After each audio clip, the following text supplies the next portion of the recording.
10 more years. 10 more years until other different problems come up and they just get more expensive, I guess. Yeah, pretty much. Oh, lordy. So sorry, yes, please record whenever you're... All right, I've hit it. Okay. Hi! I'm emotionally wasted now. I do not blame you after all that. Man. Yeah, that was what was going on last week, so... Yeah.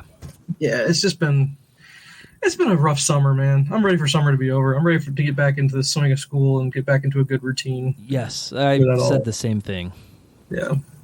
It's time. It is time. I'm tired of kids being bored. I'm tired of kids eating because they're bored. All they want to do is eat all of our food because they have nothing better to do. Yep. So. Or not eating real meals because they just don't want to make anything at lunchtime. Correct. Absolutely. Or what they want to do is stop you from working so that you'll go make something for them. Yeah. So they refuse to. Oh, man. Unreal.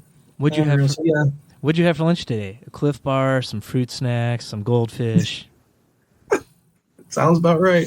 Grapes. Yeah. What do you mean? Fruit Loops. Yep. Some Fruit Loops for lunch. But yeah, I'm also, oh man, because are your kids, are they good at getting up in the morning still? Or are they sleeping in pretty hardcore? No, we wake them up at 8 o'clock.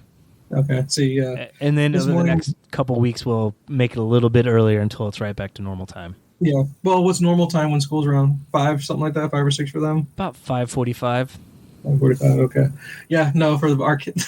I told them they're in a world of pain coming up here, man. So we've been every day. It's been a little bit earlier and earlier every day. We're trying to ramp up towards getting ready for school again. Today was 8:30. That was rough. 8:30.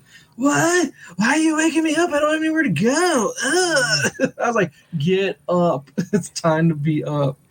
So to make it easy, I just open the door and let the dogs run in, and they can't get mad at the little puppies. So. True, very true. So, but yeah, doors open, lights come on, sound machines go off. Yeah, I'm like, get up, it's time.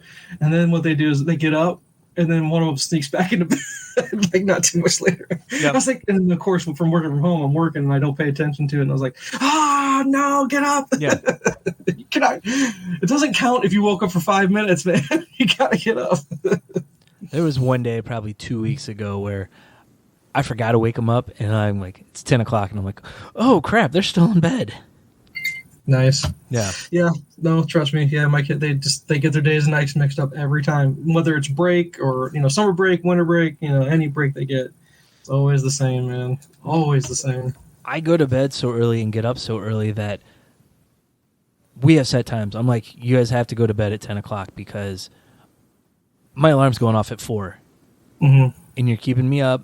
And then I'm not going to get any sleep, and I'll be in a bad mood tomorrow. Feel the rage and the wrath of me without sleep. Oh. Yeah, no, it's funny. Most of the time, yeah, we're in bed and ready to go to sleep before they're even winding down. Sometimes it's like, oh my god. So when 6:30 comes around or 6 whatever time we're gonna have them wake up, I don't know, 6:15, 6:30. It's gonna be painful. It's gonna be painful for them.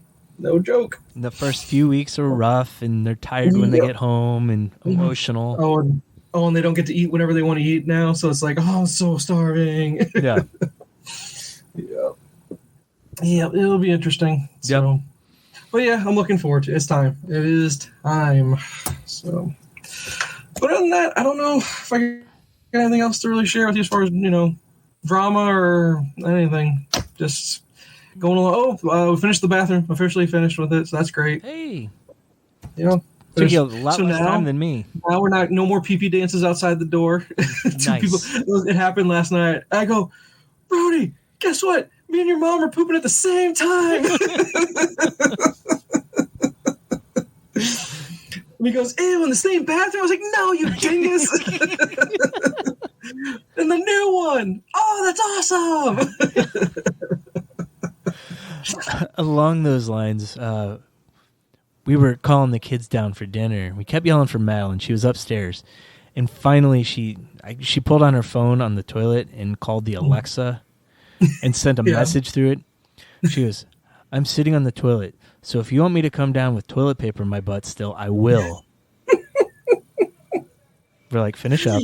Oh my god, that's so hilarious. Yeah, no, one of mine. That's their routine is to go. As soon as we sit down for dinner, she sits down, then she gets up and goes to the bathroom for like 20 minutes. I was like, we just sat down for dinner. She's in there. See, my kids wait for that for dish time. Like, it's time to clean up the kitchen. Oh, I got to go to the bathroom. No, sure, yeah. Oh yeah. Yeah. Go. I'm timing you. Perfect timing, right? Yeah. I'm sure.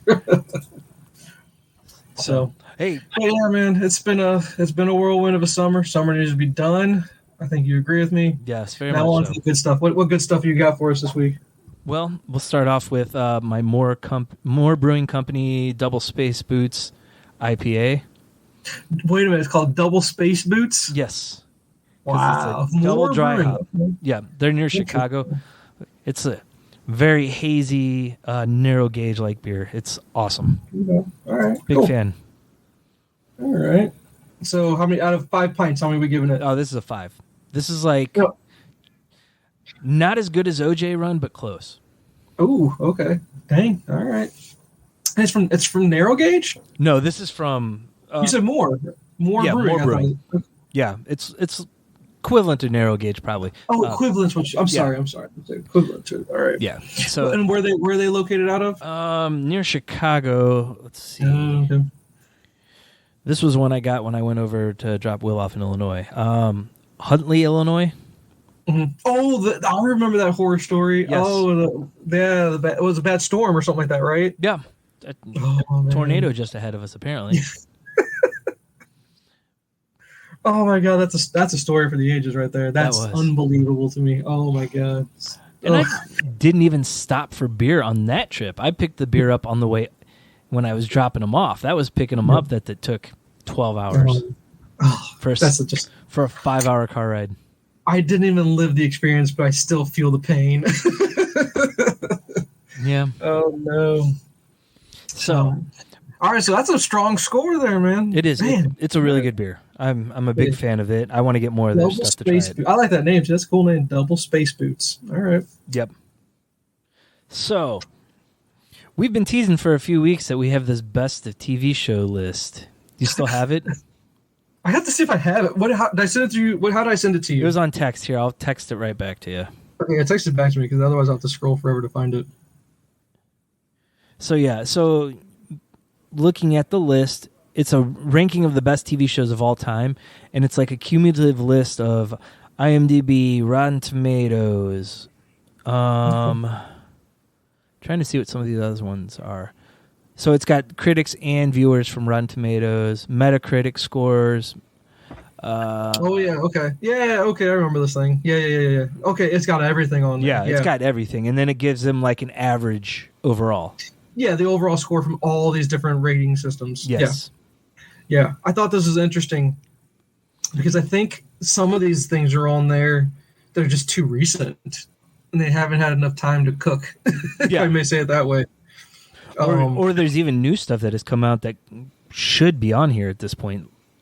Yeah. So how do we want to tackle this? Because this is a 50 show list. I don't think we want to hit on all 50 of them. No, or we can if you want. No, but out of the ones that you see here, what are some that you feel don't belong on the list at all? Gosh, I don't know. There's a lot on here I haven't seen. Yeah. And it's hard to judge if you haven't seen it, right? Because it's impossible to see all of these. Yeah. And like, there's a lot of my to watch list is on here. Okay, for example, Severance is number 27 on this list. Okay, and I've seen Severance. Yeah. Did you watch it as well? It was on Apple. I don't know if you watched this one or not yet. Yes. Okay. It only has one season. Yeah. And I don't know if a show with just one season belongs on the list, but using that as a litmus test, right? Mm-hmm. I believe Last of Us, where's that? It's on the Last of Us is at number 32. So Severance is at 27 and Last of Us is at 32. Again, I don't know if you have enough material to work off here to say that this is what ranks it as a best TV show of all time. Yes. Because what if season 2 is a dud? Right. So I don't know why this is making the list at all. When this list came out, only the Bear season 1 was out there. Yeah. And it's at 40. Season 2 was like head and shoulders above it. Season 1 was good. Yeah. Season 2 was amazing. So it would shoot up this list most likely. Okay. Well, here, I'm going to list off the ones I don't think I'll tell you the ones I haven't watched. Okay. So I can't really make, say this doesn't belong there. You've probably watched a lot more of these than I have. Well, okay. So The Haunting of Hill House, have not watched it. Yeah. Happy Valley. I know of Twin Peaks, and I've watched some of Twin Peaks, but I wasn't of the age when that came out. Yeah. To say I watched it religiously, because I know how much of a phenomenon it was at that time. Like, it was the thing everybody was watching, like Game of Thrones. Yes. At that time, it was kind of like that. Not saying it's a fantasy show, but just everybody was talking about it, kind of thing. And that was a time where you had to watch week to week because you couldn't. There was no streaming to pick it up on. You couldn't binge it. And The Shield, I know of The Shield. I know how popular it is. Just haven't actually sat down to watch all of it. Yeah. Atlanta, have not seen that. That's so Hannibal, know of it, but have not watched it. Mm-hmm. The Mayor of Easttown. Mayor of Easttown is a limited series. It was I think 7 episodes and done. Yeah. Kate Winslet was in an HBO show. So again, I'm like, huh. I don't even think it was HBO. I think it was like Showtime or Cinemax. No, it was HBO. Was it? Because I don't remember seeing it on Max. Yeah, it's on there. Okay. Yeah. Let's see. I just wasn't a Lost person. It just wasn't for me. I think you said you started watching it, but did you stop at some point? No, I watched the whole show. I really enjoyed it. Oh, you did? Okay. Yeah. So what'd you think of it? I enjoyed the show. It Okay. didn't tie up all the loose ends. Yeah. And I can understand why people didn't like the ending, but I had no problem with it. Yeah. When They See Us, never even heard of it. No. Peep Show, never heard of it. Heartstopper, no clue what it is. Let's see. Narcos, I've watched some of it, just haven't gotten far enough in to say, yeah, that belongs that high on the list. It's number 22 out of 50. Yeah. Battlestar Galactica, the 04 version of it, have not watched that. Dark. Fleabag is number 12 on this list. I don't even know how many seasons that is. I think it's 3. I think it's Amazon Prime. Yeah. And then the rest of the way up, I can speak pretty well about all of the ones the rest of the way up, except for number 3 on the list. But I could have Jen come in here and give her 2 cents on that. Yeah, Chernobyl. She watched the whole thing. Yeah, Chernobyl. Yeah. So as you can see, there's a bunch on here that we haven't watched. Some that we watched some of, because like you said, TV's hard. TV is very difficult to get through. Just because there's just so much of it out there. Yeah. So I think what I would say is there's one show on here that I think, actually I'll give 2 shows I think belong on this list. And I have pretty good arguments why I think they belong on the list. Okay. Letterkenny belongs on this list. Oh, I would agree. Because it has a cult following would be my biggest thing. It's that the dialogue itself is unbelievable. Yes. Unbelievable dialogue. It's quick to get through. And anyone that watches it, I've not met one person yet that didn't love it. Yeah. You know what I mean? And there's people that are split about, even if you were to drop The Sopranos to some people are like, I love The Sopranos, and other people are like, I didn't care for Sopranos. I've not heard one person one time say that Letterkenny is not funny. Or here's the thing, with something like Sopranos, I hated the ending. You hear that all the time. Yeah. No one said that about anything with Letterkenny. And it's still not even done. It hasn't finished its run yet, right? So we'll have to see how they end it. But this is one of those shows where you don't really need to have an ending of it. Like it's not an anthology by any means, and they tie together.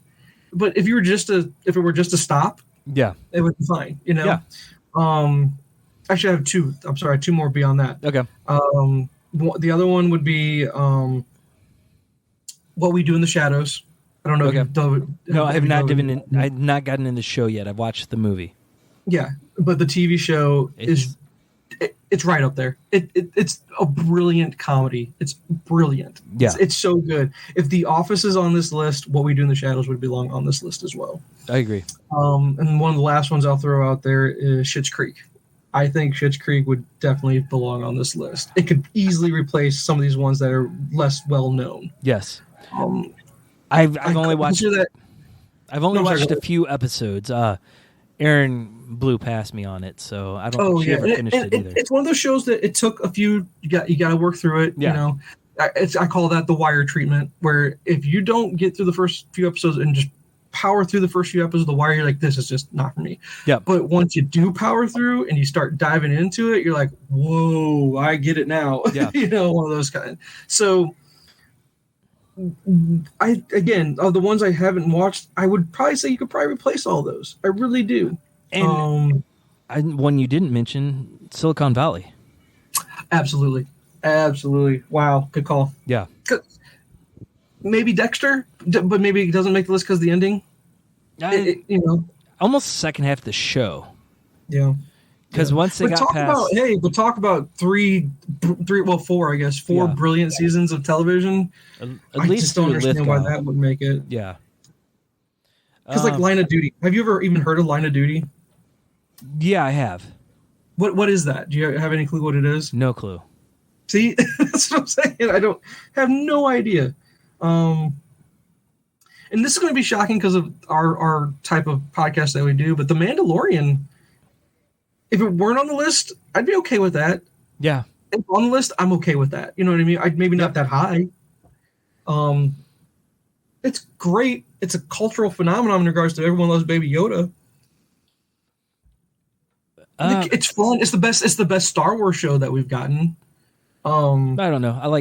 I liked Andor better for being the more adult Star Wars that we've never had before. I love Andor. I do love it as much. I do think that due to the fact that we haven't had more than one season of Andor, but we've had basically 3.5 seasons. Yes. Of the Mandalorian, right? Mandalorian. Yep. That's why I give the nod to Mandalorian, because it has a longer track record of being really good. Yeah. But there are some down points to man. I get that too. If you want to make that argument, there's some really great parts, and there's some parts you're just like, whatever. We just need to get moving along here. But yeah, because they have some of those high costs, big special effect episodes, correct. And then they have like the set pieces to kind of save the money. Then. Yeah. So this list is odd. I don't agree with it very much. A lot of these shows just don't have the staying power. They haven't been around long enough. Like It's Always Sunny in Philadelphia. I think that should probably be ranked higher. Yeah. Because it's been on forever and it's still high quality. Yeah. So the one thing I did notice about this list is almost everything is modern. I mean, you'll have the Twin Peaks, the Seinfeld, the Friends, but then everything else is almost teens or newer. Yeah. Well, it makes you think the people that used to watch the shows, like I could very easily make an argument that I Love Lucy probably belongs on this list. Oh, yeah. A show that you and I maybe I like it. I think I probably like it more than you do, but Coach, Coach is great. Coach is one of those shows I think that could easily be on this list. So the problem with a list like this is being based off ranking systems from the internet. You are going to exclude a generation that hasn't really, I don't want to say hasn't embraced technology, but doesn't see the point in going out onto IMDb and rating shows that they've watched. Or people that are of a younger generation haven't gone back to watch the older shows. Yeah. Like, example, like you and I have seen the old shows. Like we've watched like an Andy Griffith show, or we've watched an I Love Lucy or a MASH, or, any of those old shows from the 50s, 60s, 70s. Like we actually have exposure to those. Where kids nowadays, they're not going to watch any of that stuff because it's not right in front of you on a streaming service. I've brought up some Hitchcock movies to watch with my kids, and they're like, ew, they're black and white. See, yeah. And I'm like, oh, no, that doesn't make a difference at all. No, it doesn't. No, yeah. And the other thing is, with everything streaming, they're not going to sit there like we did in front of the TV and kind of scroll through and just see what was on, because we had limited options, and reruns were so important back in TV back then. Yeah. Does Mama's Family make the list? No, I'm just kidding. No, Golden Girls maybe. Roseanne? Prior to the controversy, prior to all the nonsense she was in, that show was a phenomenon, dude. It really was. It was. I don't know, though. Okay. Because I'm curious. I like throwing out the controversial ones. Well, if you think about all the sitcoms that were on at the same time, I mean, people could run through and just name sitcom after sitcom after sitcom that had good stretches, but maybe not necessarily full good seasons. Yeah, I got you there. So okay, well let's take a look at this. And is there anything that's super low on this list that you would probably bump up a little bit higher? Okay, I would definitely bump up The Bear, especially with the new season out. Okay, so 2 seasons is enough for you to put it way higher on the list. Yes. Oh wow! I gotta get around to watching the show. Right. Apparently, I've heard nothing but good things. So much so that the other night, Erin was sitting. She's like, "We need to find a new show to watch." I'm like, "I've watched The Bear. It's been on the background when I worked. I'm gonna pick up a bunch of stuff watching the second time. Let's do it." Okay. And she got an episode in, and then I had to go pick Malin up at school, and she's like, "Well, you've already seen it, so I'm just gonna keep going." What a jerk!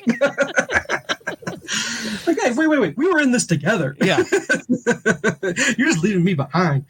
Well, this is like the Marines. You don't leave me behind, lady. At least it wasn't like Dexter, where she got into it when I was on the last season, and then asked me to wait so she could catch back up. I'm like, that's 7 seasons you have to watch. For real, that's a lot. I get it, though. That's hilarious. It's funny that we're talking about television right now because Jen, I don't know what stick got up her butt. She went back and she's never seen it before. Yeah. But it's on Netflix, and she dove in for whatever reason. I don't know what, again, sparked this, but she's watching Gilmore Girls right now. Oh. She's upstairs right now watching it. My girls have binged it all. Oh, yeah. She's so deep into that. It's all she does now. That's what she consumes. That's it. It's okay. Like, you want to watch something? She's like, no, I'm watching Gilmore Girls. I was like, well, I don't want to watch it, so guess we're not watching anything. It wasn't bad. Did you watch it as well? I would catch episodes here and there. Yeah, that's what I figured.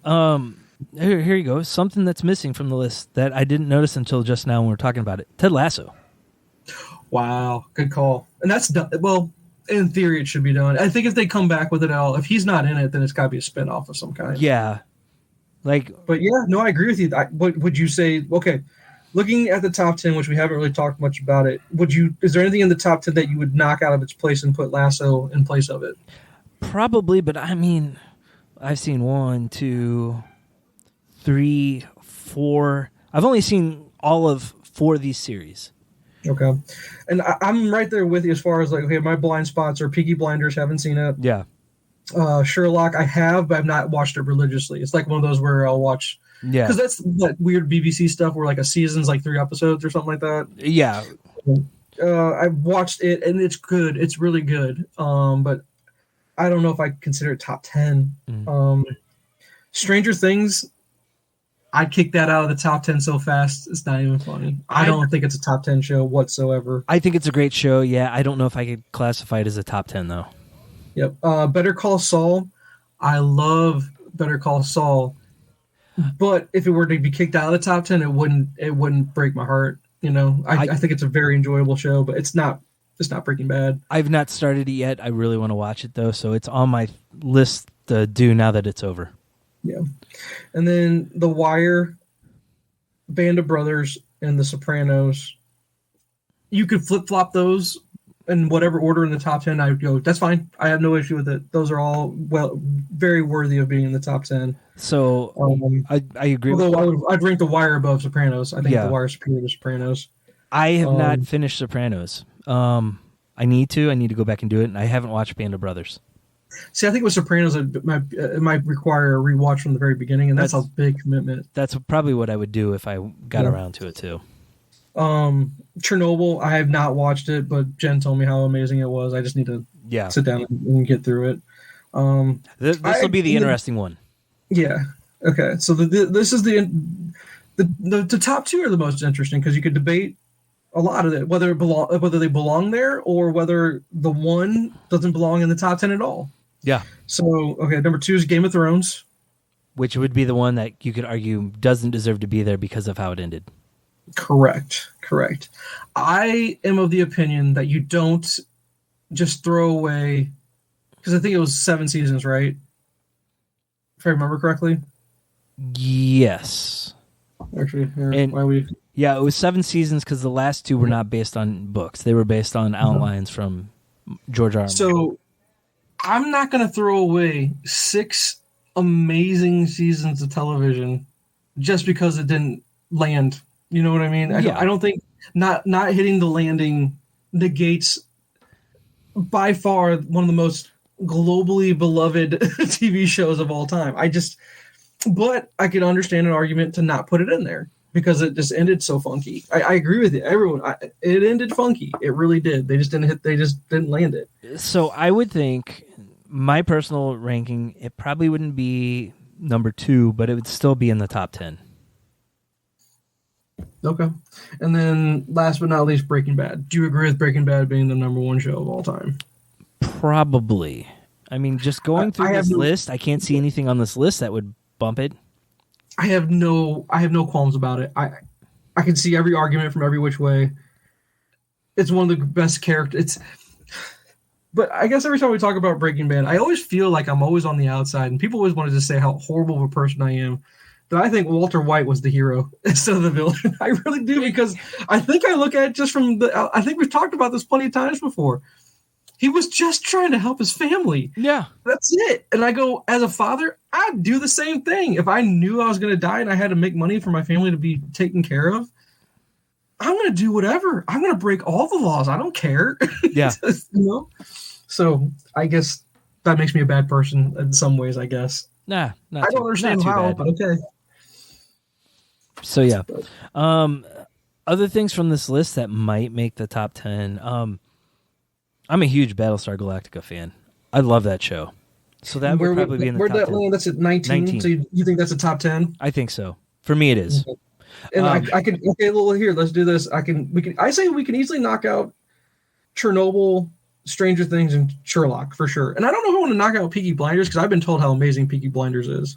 Yeah, I can't justify putting it in the top 10 though if I haven't seen it. Yeah, I agree with you. So you got 3 shows that you could just get rid of pretty easy. So you move up Battlestar into your top 10. What's 2 others that you'd move into the top 10 then? Probably Ted Lasso. Okay, which didn't even make the damn list. I know. At all, which is ridiculous, but okay. And then we got one more. It's tough because I love Silicon Valley. Yeah. The middle out technology bit made that show for me. Yeah. Well, and then here, can I ask you this question? Are you not a Seinfeld fan at all? I enjoyed it. It didn't stick the landing either. For being a show that it lived in infamy on reruns, it was just it's a comfort show because it was just always on. It didn't matter. You could just flip through the channels at one point in the day and you probably find it on somewhere, right? It was the original Office. Correct. And it's so quotable. You could say lines. I still quote lines from that show to this day. Yeah. But yeah, I don't know. I almost want to put The Office up there just because how rewatchable I find it to be. And it's just so hilarious. I was thinking that too. I just don't know. I'm looking. Okay, here's my. I don't know what you went through it pretty quick and were able to find ones. Like, man, House is an amazing show. House is a really good show. Yeah, House is really, really good. Succession, you already know how much I love Succession. I just think HBO dominates this list like always. They just have the best television. Freaks and Geeks. That's the counter argument where I just said I don't know if there's enough. I don't know if there's enough seasons. Like again, because Freaks and Geeks was 1 season. It was 1 season, but it was like 20 episodes though. And it was perfection. It was perfection. 2 seasons on modern TV shows, especially in the streaming age. But you got no closer with the show because it left it on a huge cliffhanger. Yep. So you never knew what happened. Yeah. That's the only argument against it. Yeah. So hold on 1 second. Sorry. I got oops. So I check something real quick. Sorry about that. It's all right. It's Always Sunny could easily be top 10. Yeah, it could be.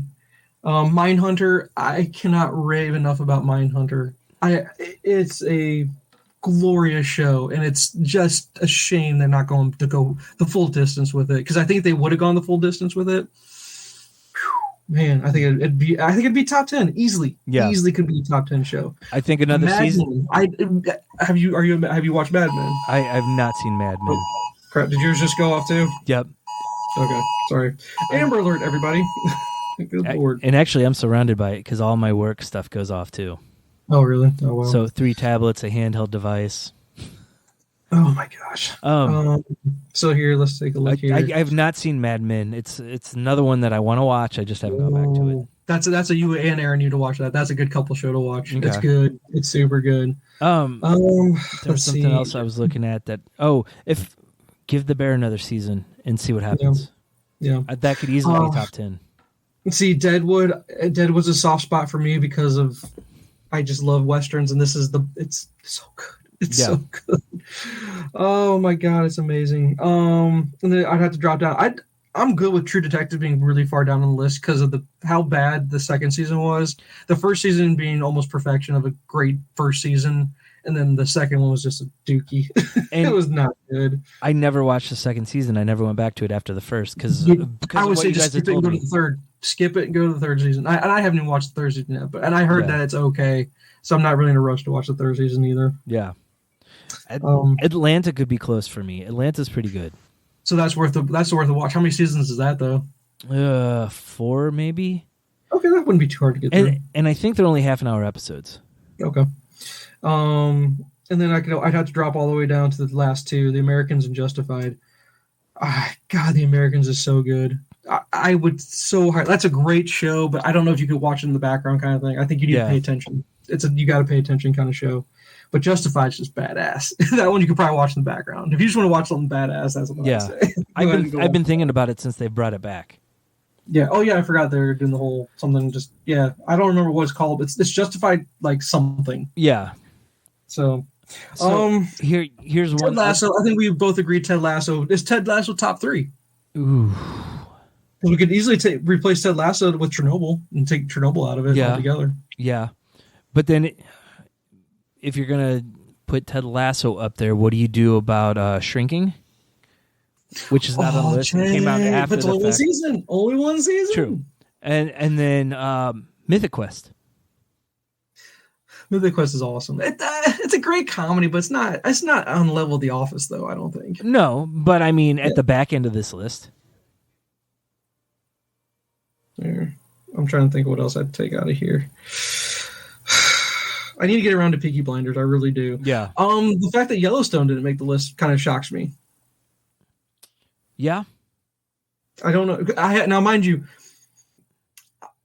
I was told this and I needed to do it. I got to press through apparently because apparently Yellowstone's incredible. And I've watched the first 2 or 3 episodes of this one. I'm still not into it. Yeah. It sounds like it's right up my alley too. Kind of a modern Western a little bit, right? It's kind of like The Sopranos, but out in Montana, I guess, maybe. So I'm waiting. And I love Kevin Costner. I really do. I'm just waiting for it to get really good. And it just hasn't yet. I've had too many people that lean a certain way tell me it's so good. And it's just kind of turned me off of it. Okay. Let's see. Other than that, I'm going to put Ted Lasso in there. I would not, again, Stranger Things gets kicked out right away. And then I'll kick out Peaky Blinders easily because I haven't watched it yet. So it gives me a lot of spots to move stuff up. I just don't know what I would move up. That's a hard thing, man. I'm telling you, Mindhunter is really good. Mindhunter is really good. But like I said, Letterkenny, What We Do in the Shadows, I don't know if it's just because I like them best or it's a matter, do you put on there what you like the best or what you think, even though you love, okay, so for example, we love Letterkenny, right? Yeah. But it's really like a top 10 show in regards to it's a work of art kind of thing, you know? Where Ted Lasso, even though Ted Lasso is a comedy, it's a work of art. It's so beautiful about what it does, you know? And it invokes every emotion possible. Exactly. In which Letterkenny doesn't do that. At least not. I don't think it. No, but I will. It invokes certain things that you wouldn't think of. Like, for example, the relationship between Wayne and his sister Katie. Yeah. That's a beautiful relationship. That's really cool. In which, do we still not know? And again, I haven't watched the last season. Do we ever find out what happened to their parents? No, they never say. See, that's what I'd like to know. Yeah. You know? Maybe they show up for an episode. Yeah. But I will say this about Letterkenny. Yeah. I've watched the full show twice in 6 months. See, and it's easy to do so. Yes, very easy. So maybe Mad Men would move into the top 10 for me. Succession, as it sits with me longer, it's still an amazing show, but I don't know if it's top 10. Yeah, it's still well worth your watch. I would still say that. Not top 10 worthy, but definitely should be on the list is Righteous Gemstones. I just finished season 3 of that. Yeah. God, it's so funny. What about Barry? Oh, Barry would be too. I will say this, though. The first 2 seasons of Barry were so different than the last 2. Okay. And here's the thing. I started watching where we left off with Barry. I had to go back and rewatch. I didn't remember enough. Yeah. I had to go back and do a full rewatch. The first 2 seasons of Barry are just so quirky and really good dark comedy, but then the whole show just turns dark for the last 2 seasons. In a good way or a bad way? Or just different? Just different. Okay. But still good? Yeah, I think so. I mean, it's. I would put it the probably second half of this list. Okay. So, again, overall, I mean, these are the usual suspects, right? Yeah. All the shows that are on this list are the shows you expect to be on it, except for the ones we pointed out. But maybe that's on us for not going back, and maybe we need to give those, like we were talking about, how a certain generation hasn't gone back to watch some of the older stuff. Maybe we need to try to keep up with some of the newer stuff. Yeah. But what's funny, though, is some of the newer stuff, what I'm talking about here is, let's see, Fleabag is from 2016. That's not that long ago. And I've heard it's good. I actually might have watched a few episodes of it, and I laughed. It's a comedy, real dark comedy. I just never got into it, maybe because it was on in the background. But then here, Dark. I thought Dark is something from like Germany or something like that, and it's dubbed. I don't know anything about that. You know, Mr. Robot. That's not that old. It's 2015. It's interesting. I've watched the first 2 seasons of it. Yeah, and see, Heartstopper is from 2022. No clue. I don't even know where it's streaming. Never heard of it. No, but it's recent. Peep Show's from 2003. Never even heard of Peep Show. Line of Duty is from 2012, so that's not that old. It's it's 10 years old at this. We're 11 at this point. Yeah. But we didn't talk about Vikings. Vikings is actually super enjoyable up until a certain the problem with Vikings is they suffered the Dexter treatment where they just stuck around too long. Yeah. They just needed to stop after their main character. Something with their main character. I won't say what, but they just need to say that's enough. See ya. But yeah. But here, looking through the list, anything pre-2000, you have Sopranos at 99. You have The Twilight Zone, number 11, 1959. Kind of a blind spot. I've seen some here and there. Yeah, same. But I mean, you have down here further on the list. What is the Netflix show that's along the same lines? Oh, the Black Mirror? Yes. Okay. So, I mean, it's along that line, just not as twisted because of the time period, I think. Yeah. Friends, 94. Freaks and Geeks is 99. Seinfeld, 89. It makes you wonder why they haven't tried to redo Freaks and Geeks. Yeah. But maybe it wouldn't have the same charm, I think, is the biggest problem. Maybe not. I don't know if Judd Apatow wants to go back and do it. Yeah. And then the other one that was older, I had one and I lost it. Oh, Twin Peaks. So that's what, like 5-6 shows on a 50 that are from the 90s or earlier? Yeah. But there's just so much good TV. I just think there's a lot that's left off of this list, though. Yeah. Sure. And I want to say it's because we have so many options with streaming, but I mean, if you think about, I mean, I guess early, beginning of TV till the 80s, maybe 90s, you had network and that was it. And then once cable expanded, all of a sudden you were overloaded with stuff again. I'm going to drop one on this list that I think has a very strong argument that maybe should at least be in the top 50 of all time. Okay. The Simpsons. Oh, yeah. I was actually thinking about that too because they're 30 seasons now? Correct. Yes. Any show that's had that kind of longevity, it's around because it's good. Yeah. Right? And then the other one I would have mentioned would probably be South Park. Yeah. Even though it roasts some people the wrong way. It's the thing that South Park doesn't get enough credit for is how socially relevant it is. Oh, yeah. And maybe the early ones are on a date now, but if you look at what they go through to get an episode out in a week time, and to be that current on what's going on in culture, It's unreal. Yeah. That alone should up the value of the show. Agreed. So, but no, I thought it was an interesting list. It's always fun to go over these things. Oh, yeah. It's just, and I just found this list to be super interesting just because of what shows were not on there. And I'm glad you brought up Ted Lasso. Really glad you brought that up because I can't imagine that. Maybe if this list were redone, maybe it'd pop on there. It has to pop on here somewhere, you'd think. You'd think so, but I mean, it came out before Severance. Yeah, and that's what's so crazy about it. And it's so many seasons with just one season too. Well, if you think about it, Ted Lasso, the whole time it's been on, has been universally loved. Except for maybe the third season where it was a little more mixed than it had been. Yeah. But it stuck the landing and people went right back to loving it. Yeah, absolutely. So, absolutely. That just doesn't make sense to me. Yeah, I agree. I agree wholeheartedly. So, no, good list. So, what else you got on the docket for this evening? That's pretty much it. I got a bunch of stuff to run through from the last few weeks. Okay. The only thing I would drop as far as just wanted to see if you watched it or not in regards to not homework related, but did you see the trailer for The Continental? I did not. I saw it was dropped in the last 24 hours. I just haven't watched it yet. I'm mixed on it. Okay. I'm mixed on it right now. You're the first person I've heard to say that. Everyone else has loved it for the most part. I'm mixed on it because the person playing Winston isn't really capturing Winston. Okay.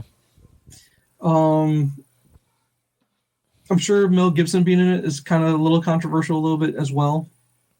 I don't know I don't know. Has he done his penance? Can he ever be forgiven? I mean, that's rough. That's a rough call to make, and I don't want someone to just be, punished their entire rest of their life for something where it seems like he's trying to make amends, right? And if someone's at least trying to actively make amends, I don't know. I just don't know because I always forget his real name. He's Al Swearingen. He's from Deadwood. He's Winston, and I never remember his real name. Ian McShane? Yes, thank you. Ian McShane is such an incredible actor, and his portrayal of Winston in The Continental he's unbelievably good. Yeah. And then, of course, you have the concierge, who Lance Reddick.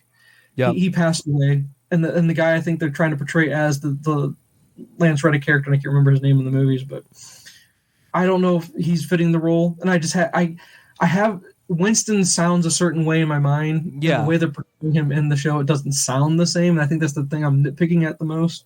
Now, mind you, the action looks incredible. Of course, give me all the John Wick story I can get. You know what I mean? Even with John not being in the show itself, I want to know everything about it because it's super interesting to get to know this world somehow. Because that's the best. That's one of the best things about John Wick is the world is expanding more and more every single movie that comes out. And you have no clue about any of it other than just what's going on with John Wick.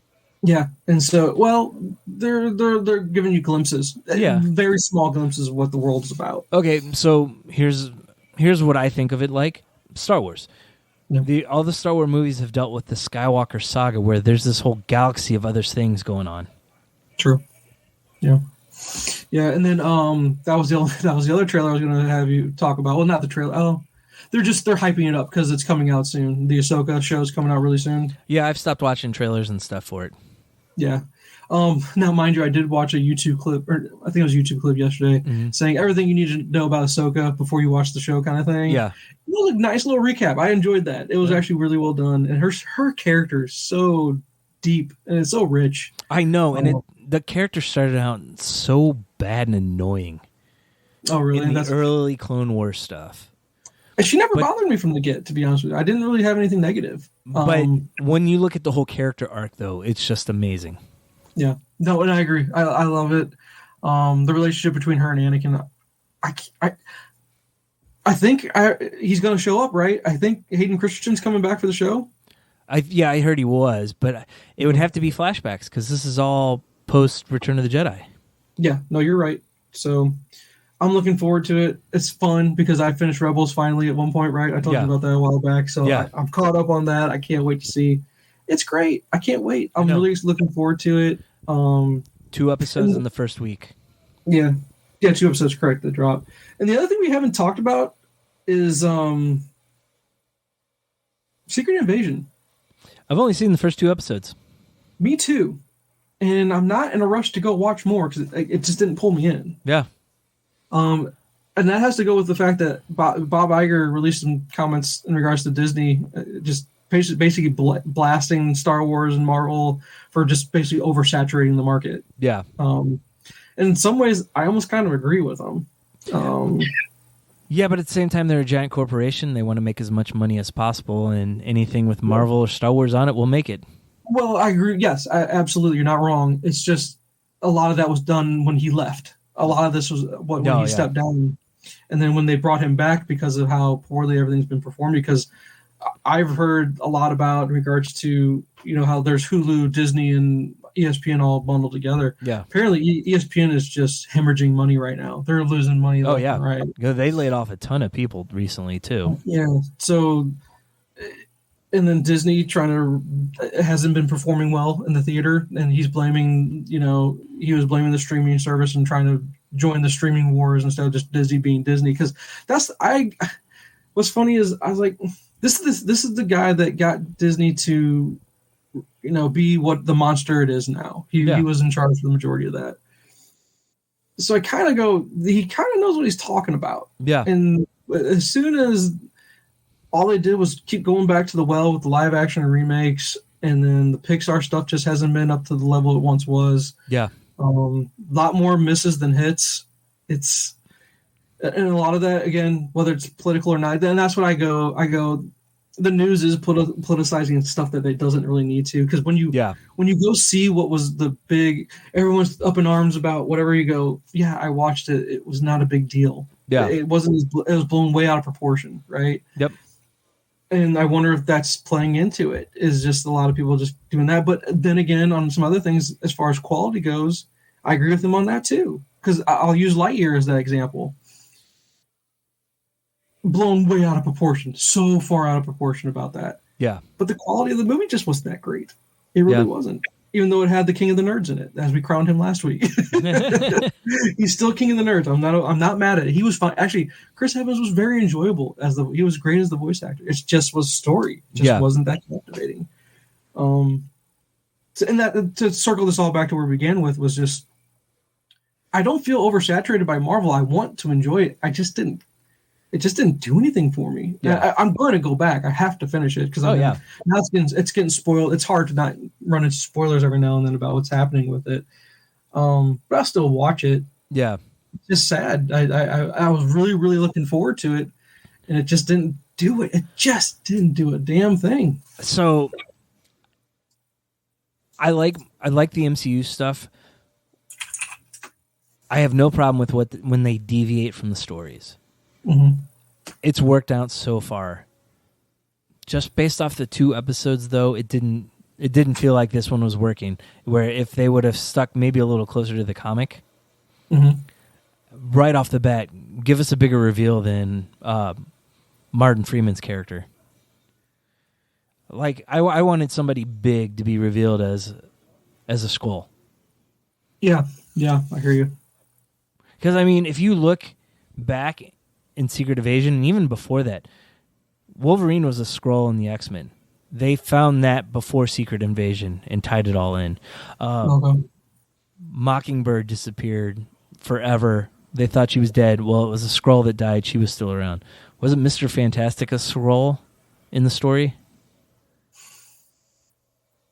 I'm trying to remember. There were some big names that were replaced, and I just didn't feel like we were going to get it from at least what I saw in the first 2 episodes. I think he was. It's hard, man. It's hard to remember all that. That's a top-level character to replace in your book.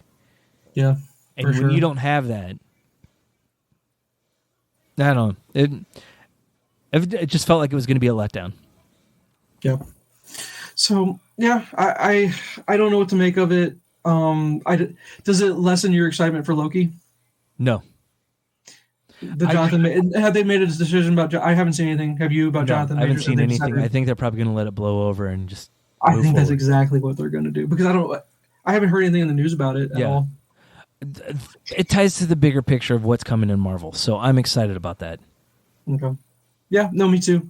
I'm excited about it. It's got our boy Short Round in it, so I'm still super excited about that. Oh yeah. I was curious if I was thinking maybe you stayed up to date with a Secret Invasion, but the fact that you haven't, I'm like, it makes sense too. It just does because it's just, and there's other things we're wanting to watch instead. Like we've knocked down all the Indiana Jones movies so we can try to catch it before it drops down to theaters. Yeah. And we started Mission Impossible over the weekend so we can try to knock those out real quick. Oh, nice. Yeah. Oh, we're all right, get your homework. Screw all the rest. I got to hear about this. You're going to get to the point where I want to hear what you guys say. I like it. Okay, well then we'll just jump in. Indy 4. So we watched Last Crusade as good as I remembered as a kid. I didn't mind Kingdom of the Crystal Skulls, but I went in knowing it was aliens. Okay. And I think that made a big difference because everything we had seen before that had been almost religious. And this is so far from that. Yeah. It definitely would impact my thoughts on the movie. So it's worth a rewatch, maybe. Yes. Really? Okay. And what about Shia? Did you mind him? I don't like him. Okay. Do you not like him at all, just as an actor, or just are you talking about his character? Just in general, I think he's not Ezra Miller level douchey, but he's close. So I will. Let's save that topic for another episode. Okay. Let's go to battle about that because I will fight on the hill for Shia LaBeouf because of the fact of his upbringing. I really think that. See, I don't know much about him. He had a really rough go of it. I mean, and I'm going to mention a movie that you just praised recently. I thought you saw it very recently. Peter Butter Falcon. Yes, he did well in that. I like that a lot. Okay. All right. So there's glimpses of what you. Okay. So we'll save that for another time. Okay. We'll save it for another time. He was probably the reason I waited so long in that movie. Truthfully. He was the reason why you never got you just kind of put that on the back burner. Gotcha. Yeah. Okay. That makes sense. So, So then, once we watched Indy 4, we went to Mission Impossible 1. Nice. It's okay. I kind of separate Mission Impossible into two different eras. I've got the 1 through 3 era, which is pre-Simon Pegg. Yeah. And then I've got 4 and after, which is post, where you got Simon Pegg in it. Yeah. If I were to rank 1 through 3, I think I'd go right in order. 1, 2, 3. I think I would. I did not like 2 when I saw it. I thought 2 was a bad movie. I would have gone 1, 3, 2. All I gotta say is Philip Seymour Hoffman. That's all I got. That's all I got for you. And I'm curious to go back and rewatch it now to see how I feel as opposed to when I saw it back in the theater. I just want to see anything he's in. That's all. You know what I mean? We got. That his talent is unbelievable. Yes, such an unbelievable talent. And I enjoy too. The thing that we suffer from number 2 is the main. What was his name? He was supposed to be Wolverine, but he lost on Scott. Yeah, he's a garbage actor in everything he's in. I have not liked one single thing that guy is in. Now, mind you, I like Mission Impossible 2 in spite of him. I don't like him. I think he's the worst part of it. So Mission Impossible 2 might go up my rankings just for the fact that he chose that over being Wolverine. I think he's thank you. We have to say thank you for doing that. Yes. Right? Because what would the world be now, right? Crazy. Yeah. We wouldn't know who Hugh Jackman is, and we would have missed out on a lot of good movies. Correct. Absolutely. Some bad ones too, but yep. So so did you watch it with the family, or was it just you doing the rewatch? It was Aaron, Will, and I. Okay. So what did he think of number 1's hard to watch for a younger kid, I think. Oh, he loved it. He loved it? Good. My kids love action movies though. So such a good movie though. It's so good. So well done. Really, for their ages, they like thinking movies too. Yeah, so. and that's why I said that. That's why I was curious about that because that one's not easy. That's not an easy action movie by any means. So, but it had a very Ronin feel to it. Just switch Tom Cruise with Robert De Niro. I get you. Yeah, but the fact that you had, I wonder, did he find the I don't even know what to call the room. Basically, the pressure room. Yeah. Where when the drop of sweat, just the drop of sweat. I was like, talk about an intense movie moment. So intense. Wow, it was beautiful. And beautiful. Jean Reno up there holding his rope and almost dropping him. Yep. But then, of course, the sound. Just the sound in the meter. You're watching the meter. just classic action movie stuff right there. Yeah. Class. So good. Yes. So good. So, but you're behind me. Oh, I thought you blew through a ton of Mission Impossibles. No, you're just still. No, we just did the first one. Oh. Well, I probably would have gone and gotten them all from the library, but our local branch is closed right now because they're getting the roof redone. Oh, okay. So I got an email today saying Dungeons and Dragons is out late. I'm like, no, I dropped that off last week. Oh, they're shut down. They're just sitting there in their Dropbox. Gotcha. Okay. Because no, man, I can't wait till you get to Cavill. Oh, yeah, I know. I've not seen that one. We never went and saw it because at the time, the age the kids were, we weren't going to see anything but comic book movies and kid movies. Good old Cavill. Gotta love Cavill. So yeah. Okay. Yeah. No. Because here, I'm just gonna give you. I have no homework. I've watched nothing, but I've been watching my Deadliest Catch show just to zone out because we haven't had time to watch anything. All right. So then, sticking with Tom Cruise, we rewatched Minority Report too. This was actually when we were in San Francisco. It was on TV, and we were just waiting to do something. And we sat down and finished the movie. Nice. Okay, that's a good one. I think it's a good great. Movie. It's. Did Spielberg do that one? I don't think he did. Who did mine? Who directed Minority Report? I could have swore he did that one. Yeah, it's Spielberg. Okay. Yeah, it's a Spielberg movie. Not his best, but still, I liked it. Yeah, I liked it. It was an interesting concept. Basically, stopping crime before it happens, kind of thing. Yeah, it was definitely interesting for that, and it's based off of Philip K. Dick's story, who did like early sci-fi in the '60s. Mm-hmm. Yeah. And the book is nothing like the movie, but they just took the concepts from it. I mean, I can go and name a bunch of stuff that he made that turned into movies that you would know. He did. The book was "Do Androids Dream of Electric Sheep?" It's Blade Runner. Oh, okay. He was responsible for the Nicolas Cage movie where he could see just a little bit in the future. It had Jessica Biel in it. I can't think of the name of it now. Knowing? Was it called Knowing? I think so. I think it was. I haven't seen it, but I know what you're speaking of, yeah. He wrote the book for A Scanner Darkly with Keanu Reeves, kind of an animated... I've heard of it, yeah. And then The Man in the High Castle. Oh, really? Okay. Yeah. Which I've never seen that show. I heard it's okay. I'm the same. So, okay, the films. So these are the films that his work is, Dude, Android's Dream of Electric Sheep, Blade Runner... Total Recall is we can remember it for you for wholesale. Wow, look at that. Hold on. Screamers. I don't remember Screamers. Minority Report. Paycheck. I like Paycheck actually a lot. Yeah. I kind of like Paycheck a lot. No, sorry, Next. Not Next. Knowing. Next That's right. is the name of the one you're thinking of. Yeah. The Adjustment Bureau. I watched that. That's okay. Yeah. But he's got some home runs here. Look at this. So Adjustment Bureau, I think, is interesting because it came out right around the same time as Inception. Yeah. And I think if they would have been spaced out, I think it would have been more well received. Yeah. Let's see here. Philip K. Dick's Electric Dreams was a 10-part anthology series distributed by Sony Pictures in 2016. I don't remember it at all. No, I don't either. Oh, here you go. Marvel Comics adapted Dick's short story, The Electric Ant, as a limited series, which was released in 2009. Comic produced by writer David Mack and artist Pascal Alix, with covers provided by Paul Pope. The Ant has been earlier loosely adapted by Frank Miller and Jeff Darrow in the 3-issue miniseries called Hard Boiled. Okay. But it doesn't do with the movie, I guess, Hard Boiled, right? No. The John Woo movie? Was that Seagal or Van Damme? Who did that one? Hard Boiled? Was that? I thought it was John Woo. Yeah, who was in it with him? I think it was a Chow Yun-Fat movie. Is that what it is? Okay, hold on. Along the lines of The Killer and John Woo's Hard Boiled, 1992, Chow Yun-Fat. That is a masterpiece. I've never seen it. Oh, it's incredible. It's incredible. See, a cop loses his partner in a shootout with the gun smugglers, goes on a mission to catch them. In order to get closer to the leaders of the ring, he joins forces with an undercover cop who's working as a gangster hitman.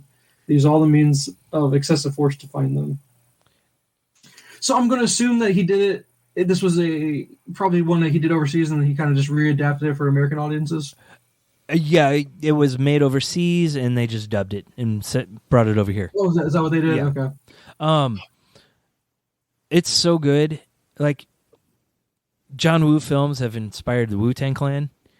Yeah. And in one of the episodes of their television show, it was Ghostface Killah and Raekwon. They have like a dream sequence where they're reenacting part of the movie. Interesting. Yeah. Okay. Yeah, no, there's an article here from as he was writing this. That's from Sci-Fi. Why Minority Report is Steven Spielberg's most underrated film. Underrated, I don't know. What's your Steven Spielberg worst movie? Oh gosh. I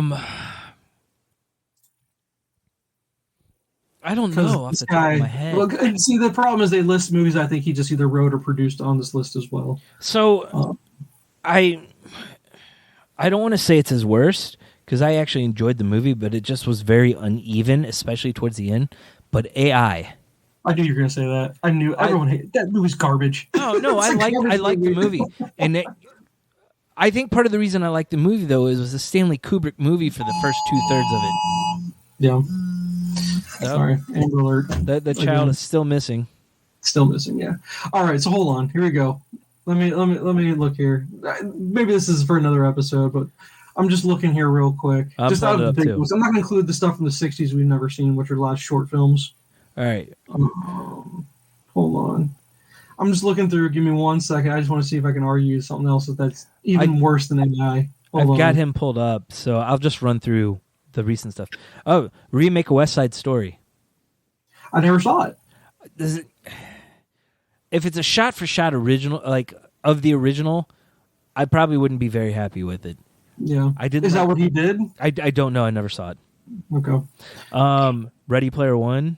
It's okay. I enjoy it. But the book's amazing. Did you ever read the book? Yeah, but I don't know if it holds up very well. I think the idea of all the nostalgia right before everybody started hitting nostalgia really did it. Because I read Ready Player 2, and it was trash.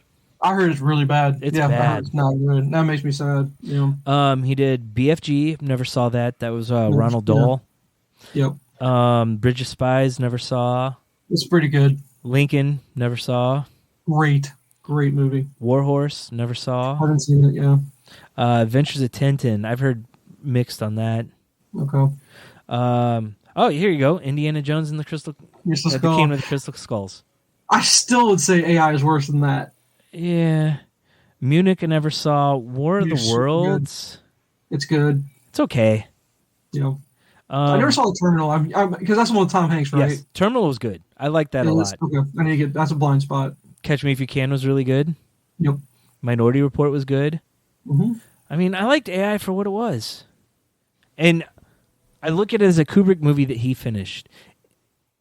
It's just once they get to the future and the aliens and all that stuff, it just got really weird.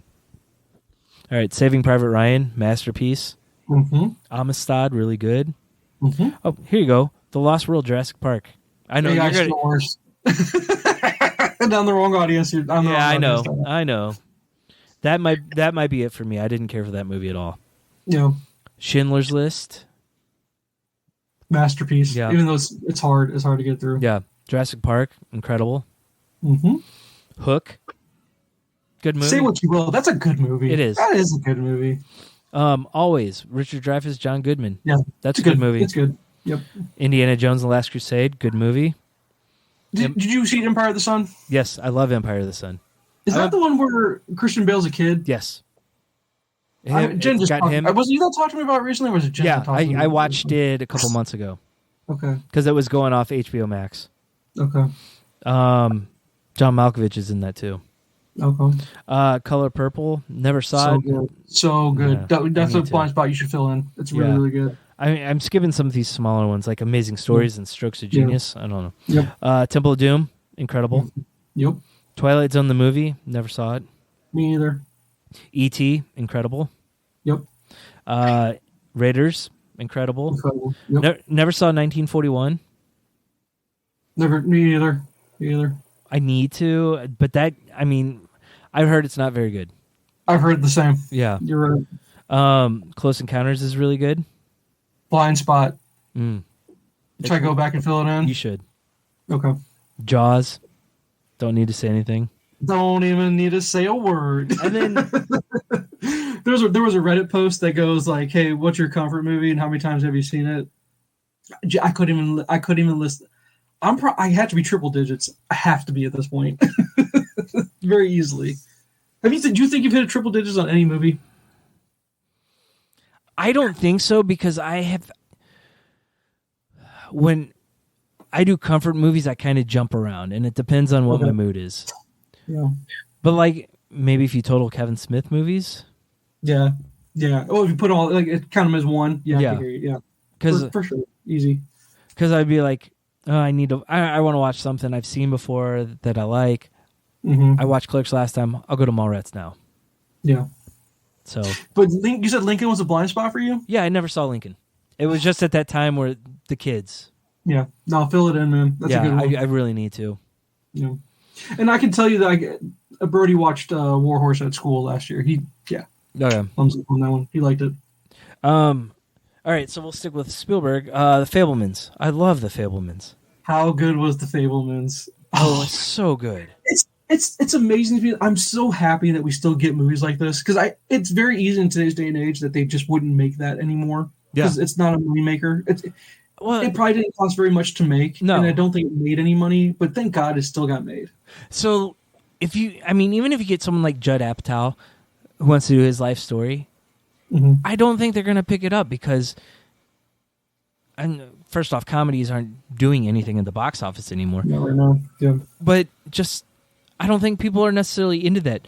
But when you put Steven Spielberg's name on it, everyone's like, oh, it's going to be a good movie. Let's go see it. His name is a name like Nolan and Tarantino, where you go, oh yeah, I gotta at least give it a shot. Yep. You know. Highly recommend that. That I might go back to my list of last year and see where everything ranks. I'm telling you, Fabelmans needs to be way up there. Fabelmans, it's so good. Fabelmans, The Whale. Yeah. Oh yeah. Then you told me you gave me a review of The Whale offline. Yeah. I requested. I can't get the damn movie. They just won't send it to me. It took me over a month to get it. So yeah. And then Clerks 3. Yeah, it's such a shame that's a blind. I'd love to go see when he goes on tour with his movies. I'd love to go see him one time. Yeah, go watch the beginning and do the Q&A after it. I just can't. He usually comes to St. Louis on a work night. Yeah, that's usually what happens. We did the Jay and Silent Bob Groovy movie, or whatever the animated one was. Yeah. And that was awesome. Yeah. I wish I could have done it for Clerks 3. Yep. It was good. It was really good. Like the nostalgia of Clerks mixed with the emotion of the movie. Yeah, I heard it's very, very emotional. Very. Onions, were there someone cutting onions, or not even that? Not really. Yeah. Really? Okay, cool. The end of the movie. Yeah, the fact that you said, hey, it was like, what did you say, $5 at Walmart or something like that? Yeah, the DVD was $5 in a bin for $5 at Walmart, and I'm like, oh, I want to see this so bad, man. It's like, it's only $5. Just get it. I know, right? Hold on. But here, I wonder. Give me a second. I'm just curious if you just get it online. I wonder if that's just the price of the film now. Well, no, probably not. I mean, it was DVD, not even Blu-ray. That's what I'm saying. I'm looking up DVD. It is. Yeah, you could just buy it. It's $5 online. But I figured it's something I'd rewatch. It's something I would hand around to people that want to watch it. But see, I'm wondering here because there's another version that's $25. It says Clerks 3 new DVD, AC3 Dolby Digital subtitled widescreen. I guess because it's a widescreen. Maybe, I don't know. You got to pay a $20 premium for widescreen. I guess. Oh my god! I don't know if you heard this, but someone asked James Gunn. There's multiple versions of Guardians 3 online. There's an IMAX version, and then there's the widescreen version, and he recommended watching it in the widescreen version, not the IMAX.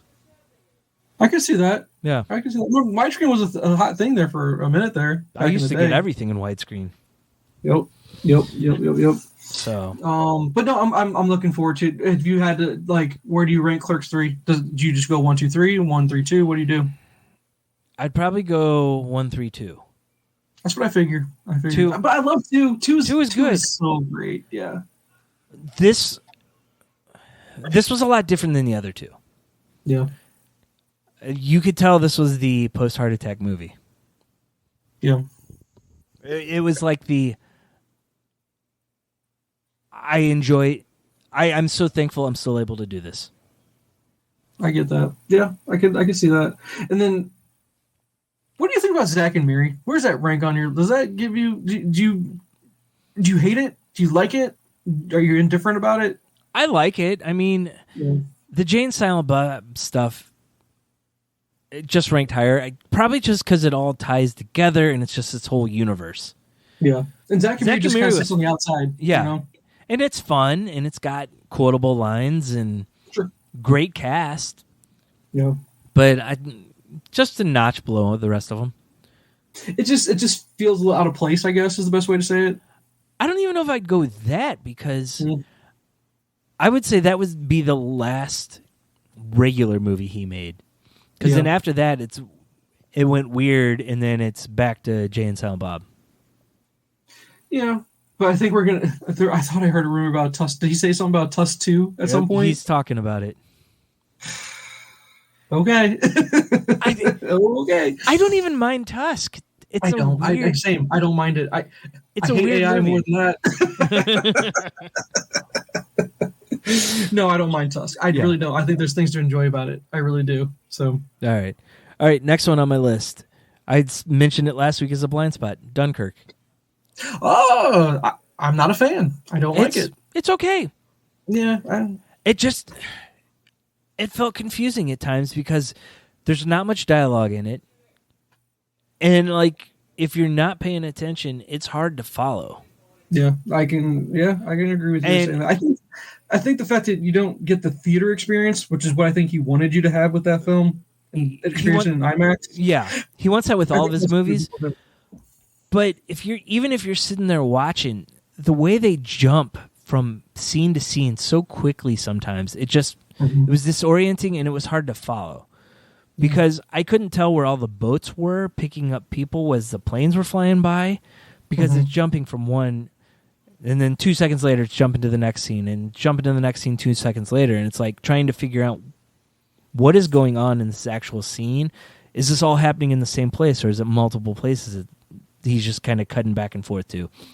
Yeah, it was a good movie, just not his strongest. Yeah. Okay. Yeah. I'm not saying it's a waste of time. Just not my favorite. Yeah. On Netflix, there's a movie called The Jesus Revolution. It's a true story about the 60s. I've heard it's really good. It's really good. John Lithgow. Oh, John Lithgow. He's a preacher in the San Francisco area when it's kind of changing from conservative to hippie. Okay.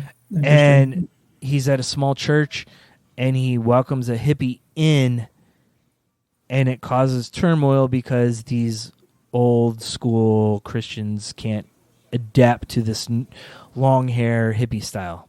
Huh. Okay. But so it goes a Christians lot. being normal Christians. Yeah. But it's supposed to be all loving, and yet we can't be accepting of other people. Yeah, totally. Pretty much. But that's only a fraction of the story. I get you. But it's all based on true events, and at the end they show you all the people too, so it's really cool. Okay. All right, so I always like that. I'd give it like a 3 out of 5. Okay.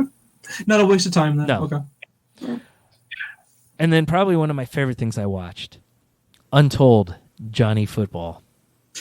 Johnny Football. I saw something about that had come out. Yeah. Okay. Oh my God, he sits there and he tells his story. Really? Okay. And so I know his family's really well off, and I'm sure he made money when he was at A&M. No, not anymore. They never were. Oh, that was a story him and a friend fabricated because he was getting paid under the table for autographs. Oh, okay. So I gotta watch this thing. Apparently. Oh yeah. Okay. So they have his agent on there, and they're talking about the combine, and he's like, "I'm going to test you once a week to make sure you're not on drugs because we have to make sure you go early on." Mm-hmm. And right before the combine, he's like, yeah, that last sample isn't going to pass. We're going to have to do something. He goes, what are you talking about? He's like, well, I got high over the weekend or something. Mm-hmm. And it cuts to him, like him now. And he's like, I never took a drug test in college. The 4th-string quarterback took every single one of them for me. Oh, my God. I believe it. I believe every word this guy says. I do. What does he have to lose, right? Yeah. I think I read, or not read, but I heard somewhere he's an addict and he's going through recovery right now or something like that. He's clean now.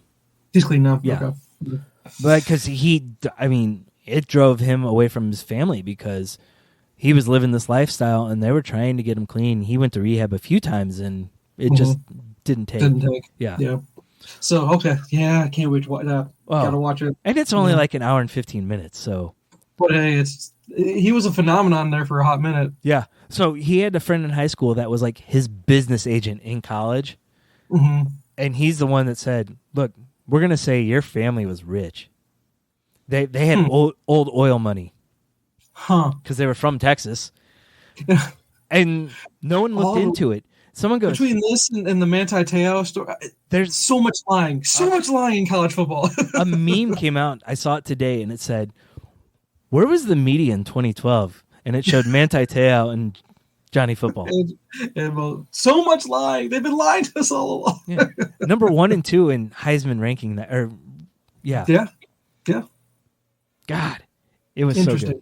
Very interesting. Okay. That's your favorite thing you've watched recently? Probably. Way better than AI. Because it's one of those things where like you're sitting there and you're like, oh, it can't get any worse. Oh, it just got worse. Oh, it just got worse. Yeah. Now, do you feel bad for him, or because mind you, I thought he was a douche. I thought he was a big power douche back in the day. Does this make you have a different feeling towards him, or what were your feelings going into it? I didn't care for him. I have a good friend that's a Browns fan, and just hated him.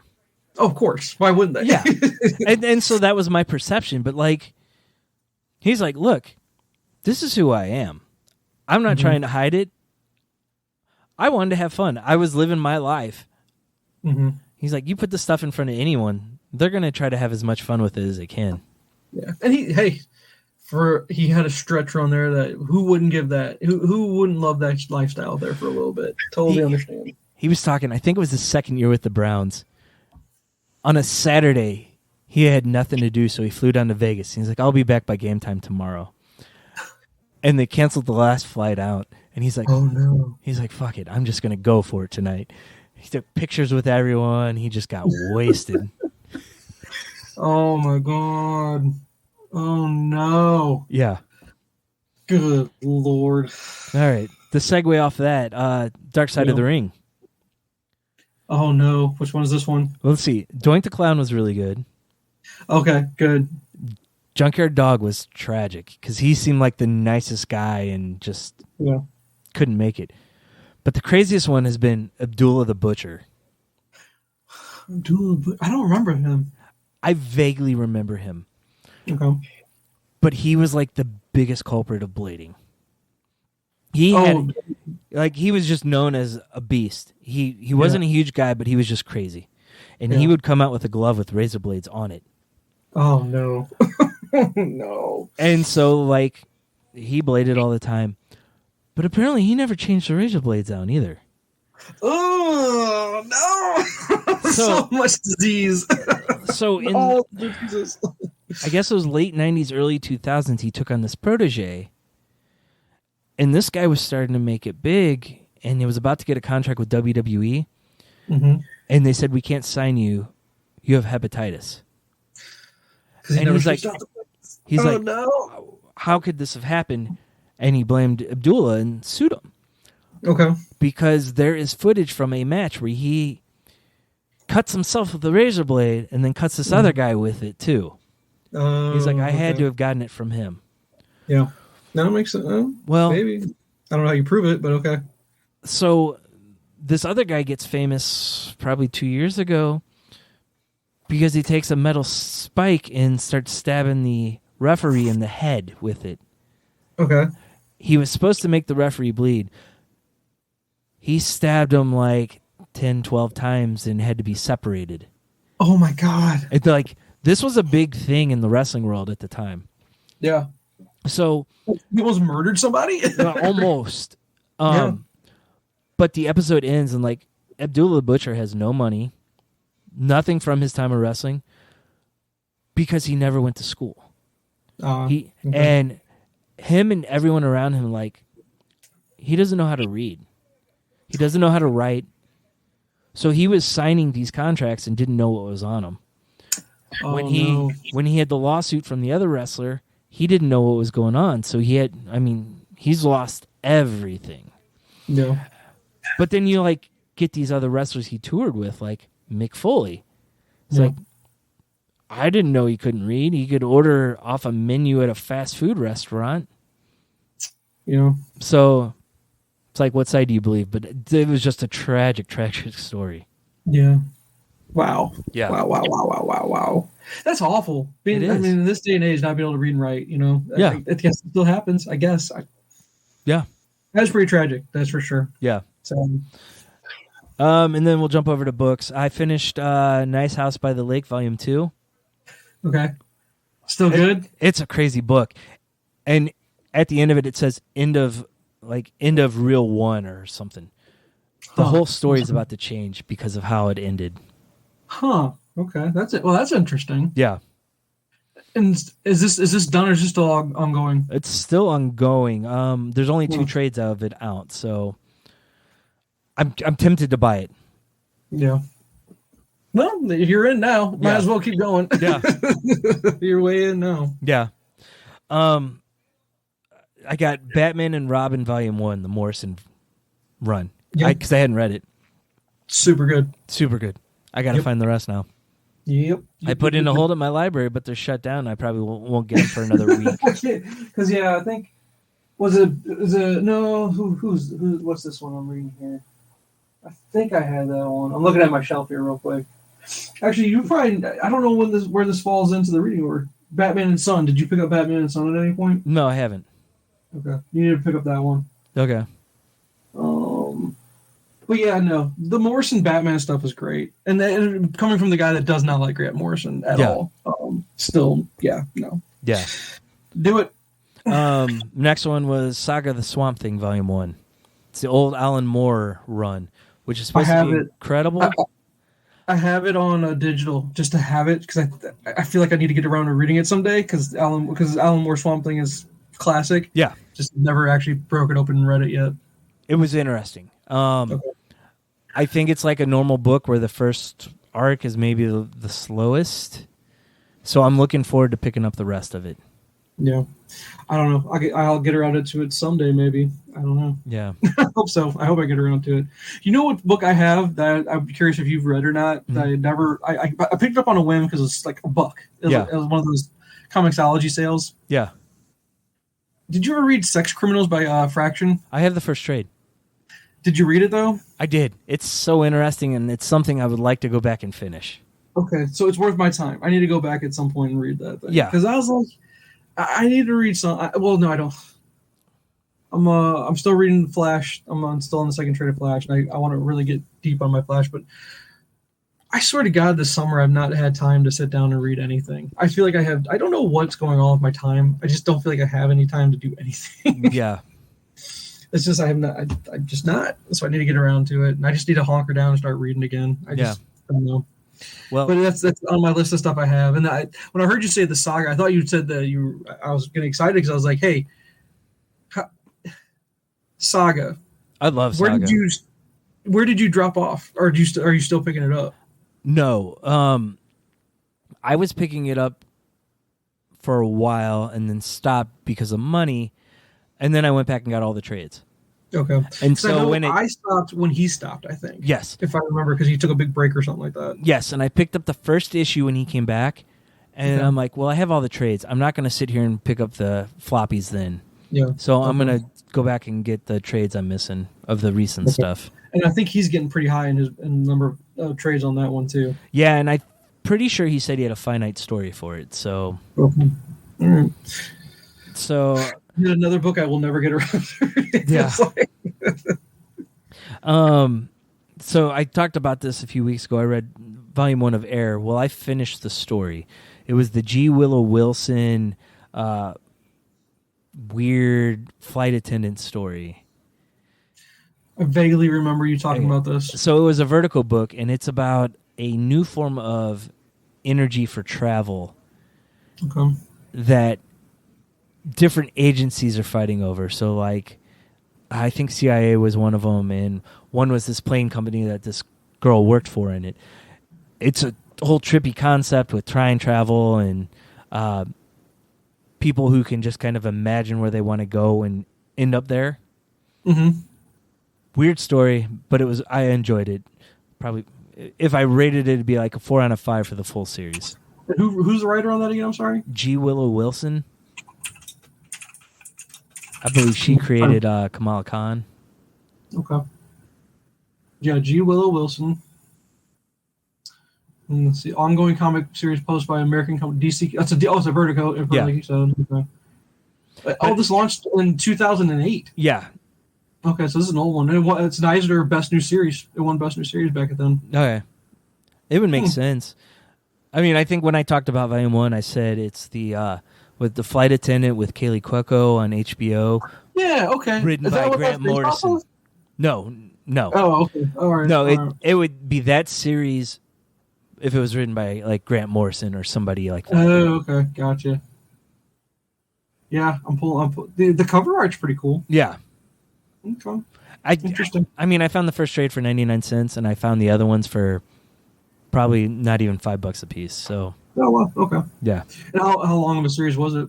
4 volumes, so 24 issues. Yeah, that's not bad at all. Yeah.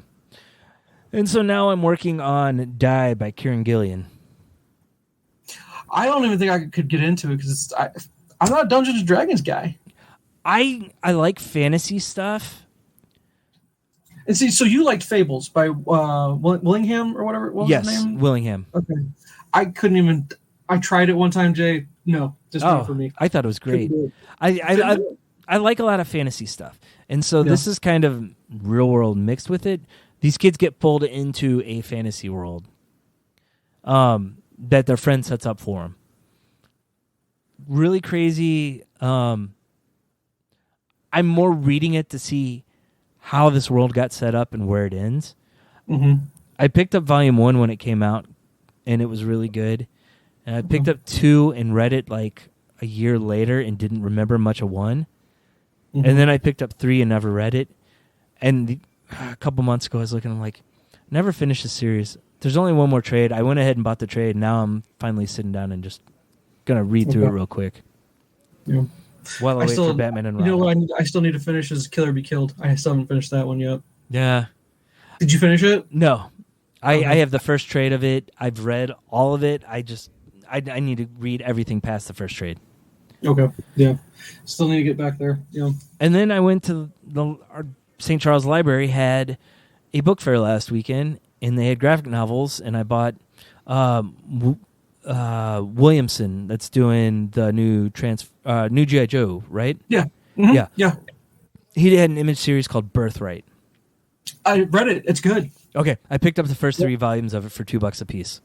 Oh God, that's a nice price. I'm wondering if I don't know if I bought that or if I just got it from the library. Give me a second. No, I don't. Oh wait, hold on. Never mind. That's Blunt Man, not Birthright. So no, but I read it. Yeah, I like it. It's interesting. It's about the kid. He gets lost in the woods or something like that. I'm trying to remember the details of it. It's been a while. Yeah, I saw it. I see it at the library all the time and never picked it up. And so it was like $2 a piece. I'll grab them. I grabbed a couple volumes of East of West by Hickman. It's kind of his Western. Yeah, I've heard of it, yeah. I've read the first volume of it. I liked it. I'm going to have to pick up the ones I'm missing now. Okay. All right, so that's pretty much it for comics. I did watch the Superpowered, the DC story on HBO Max. Yeah, how was that? It was really good. When they were talking about Icon and the Black creators, they brought up a book called The Secret History of the DC Universe. And it's more about the black characters. Okay. The other history of the DC universe. Okay. My library app has it, so that's going to be the next thing I read on that. Interesting. So by John Ridley, who's a screenwriter. Okay. He wrote. I need to watch the thing first, and I need to see. He wrote 12 Years a Slave. Ah, okay. So, which that's a great movie. Oh, have you seen that? Oh, it's incredible. Really good movie. Hard to get through, but incredible. Yeah. So, hey, here you go. Days before his surprise birthday party, young Mikey Rhodes goes missing. No one's sure what happened. His father is accused of murder. His mother breaks down at the realization of her deepest fears. And his older brother watches as his family falls to pieces. All seems to be lost for Rhodes until Mikey's miraculous return 1 year later. So, yeah, I knew it was about a kid going missing or something like that. Yeah. Okay. Yeah. It was good. What I remember of it, I think I'd love to go back and actually reread the whole series. 50 issues is what it shows here on Wiki. Okay. It was written from 14 to 21, so it wouldn't be too overwhelming. No, to get through the whole thing. Yeah, so that'll be in the near future. And it's a Skybound series too. Okay. So under Kirkman's banner there. Yeah. And then I have 2 books down that I finished. I've read a bunch of stuff, but I'm reading 3 books right now. But they just both are baseball scouting books. One is called Baseball's Endangered Species. It's about scouts, and it's more the history of scouting, a lot of like Branch Rickey and creating farm systems, and just kind of the lineage of different scouting chains through different organizations over time, which was a really interesting read considering how dry it sounds. But then I followed it up with Smart, Wrong, and Lucky, which is a modern scouting book by Jonathan Mayo, who does all the prospect rankings for MLB.com. Okay. And this is about modern players, and how they were scouted. So it's talking like Albert Pujols was the last chapter, how a lot of scouts passed on him. Jacob deGrom never threw a pitch until he was a sophomore in college. Wow. Yeah. Really? He was interesting. He was like a 6'6" shortstop. Shortstop. Yeah, And, they're always a shortstop. and he didn't want to give up shortstop, and they put him in mop-up duty one time, and they're like, you can pitch. You should think about this. And he's like, no, I'm a shortstop. Yeah. And then like the opposite was Charlie Blackmon, the outfielder from the Rockies. He's like, I'm a pitcher. You don't even throw 88. So he had Greg's bad extremes. Okay. Yeah. So they put him in one day because they needed someone to hit, and he hit really well, and so he started DHing and worked his way into the outfield. Interesting. So it was interesting because, I mean, one of these chapters was Mookie Betts. Okay. And how he was just an incredible athlete overall and could have played basketball and bowling, and how they tried to... the best was Joey Votto.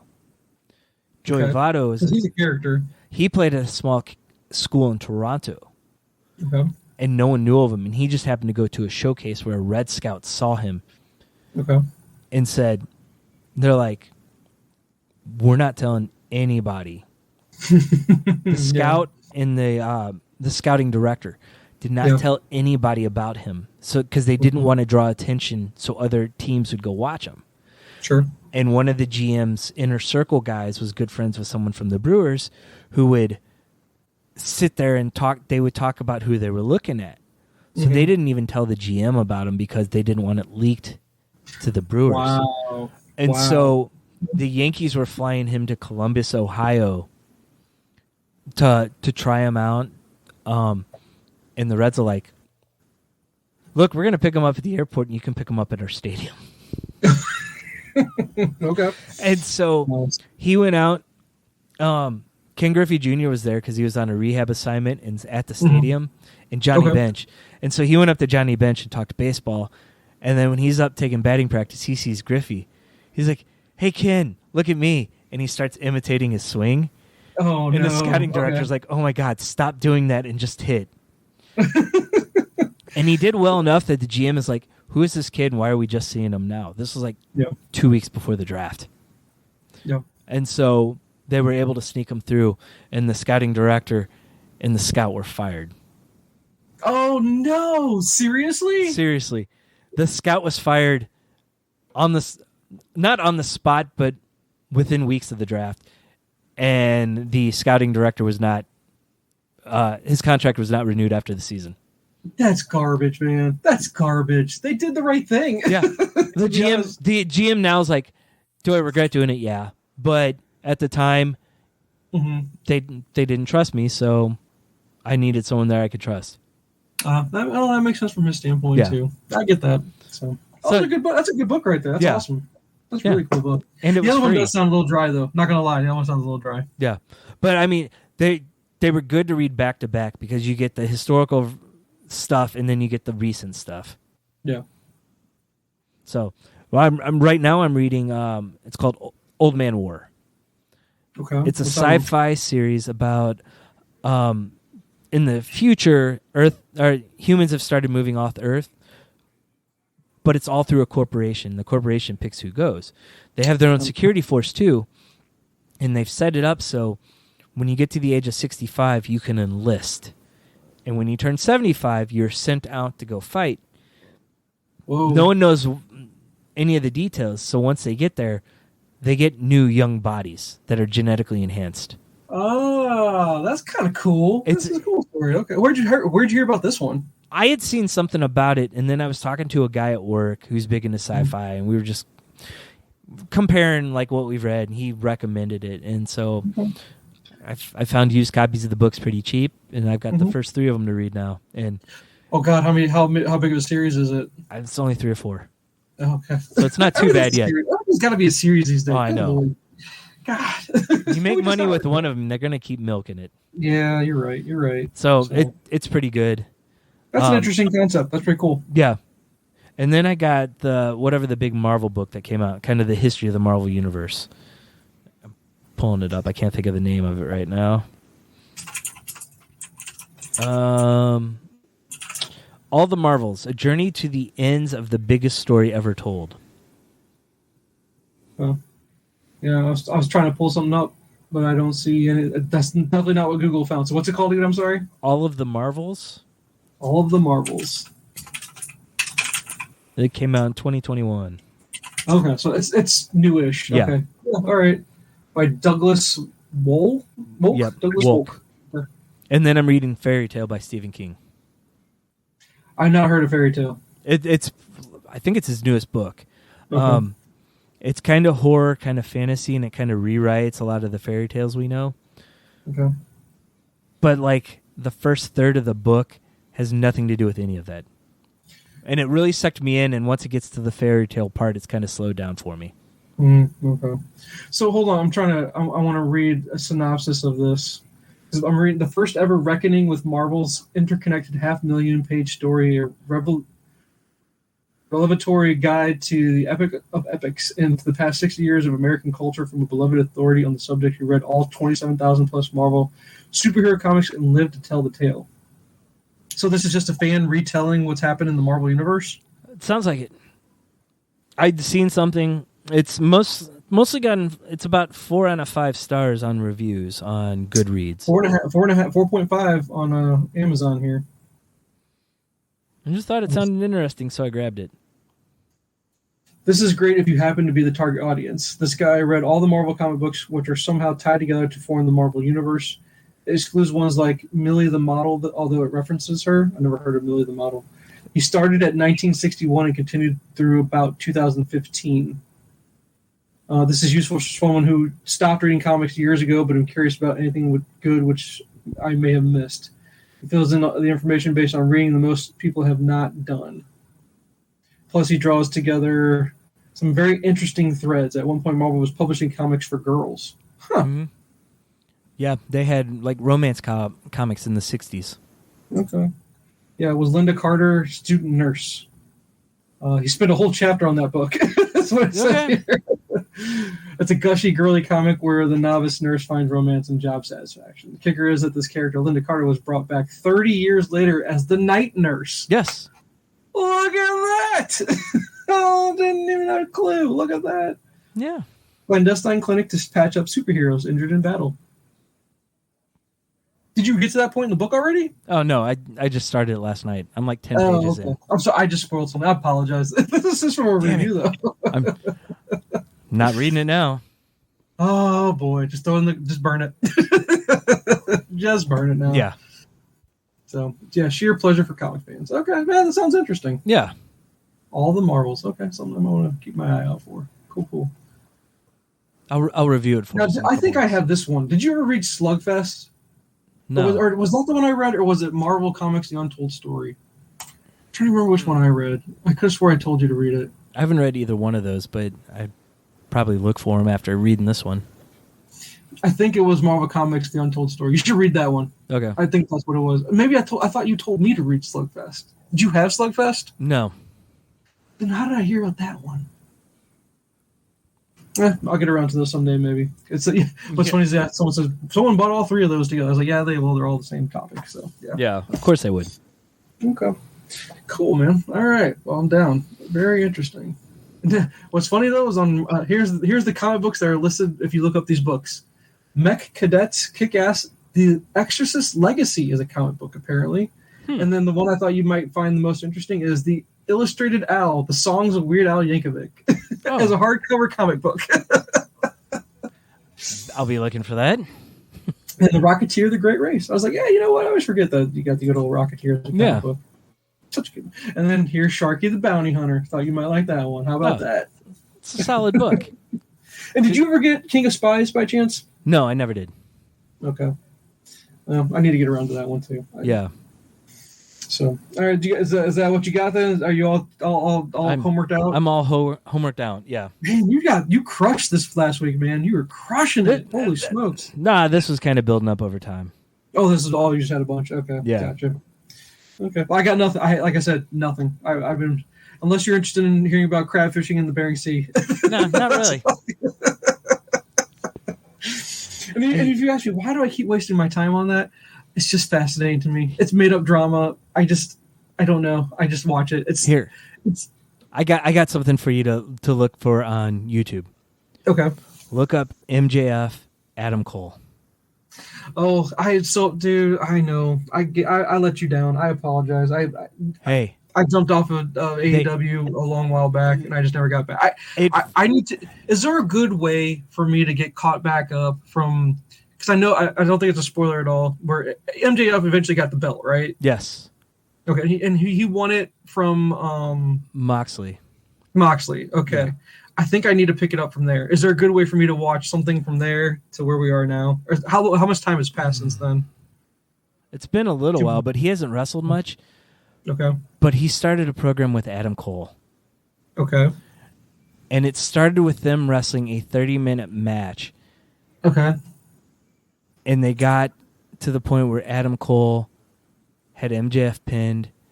The referee got to a 2 count, and the time expired. And so Adam Cole, like, you can find there's a video on YouTube. I showed it to Will, where it rehashes everything that's happened since that match. Okay. Adam Cole wanted 5 more minutes. MJF said no, ran out of the ring. They got the AEW dance-off, MJF, Adam Cole versus Sammy Guevara. There's a dance-off, apparently. It's been so entertaining because the following week, Adam Cole was wanting a rematch. Uh-huh.